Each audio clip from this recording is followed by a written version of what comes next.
Ене мен келін жайлы өсиет әңгіме. Бір ауылда бір қыз өмір сүрген еді. Дәстүр бойынша ол жігітінің үйіне келін болып түсіп, енесімен бірге бір шаңырақтың астында тұрды. Алайда оған жаңа тұрмыс ұнамаған еді. Енесі оған үнемі бір нәрсені үйретіп, дұрыс істемедің деумен болды. Бір күні таңертең қыз бақсыға барады. Не жағдаймен келдің, сұлу қыз?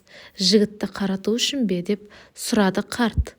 Қыз оған, жоқ, менің сүйікті жарым бар, бірақ оның анасымен тұра алмаймын деді. Менен не қалайсың? Өтінемін, оны уландыруға көмектес.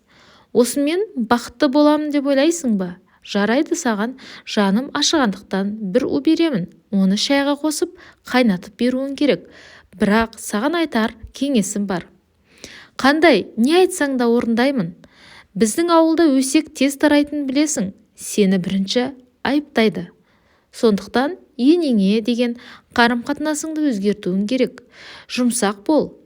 Сәлемің түзу болсын. Үнемі жымиып жүр. Азабың ұзаққа созылмайды. Жас келін қарттың сөзін тыңдап айтқанын жасайды. Таңертең ерте тұрып, нан пісіріп, тамақ дайындайды. Енесіне шай қайнатып, уын салады. Еркелетіп шайға шақырады. Асыл жары қуанып жүреді. Енесі келінін жақсы көре бастайды. Келінін де шын мәнде енесін жақсы көріп кетеді.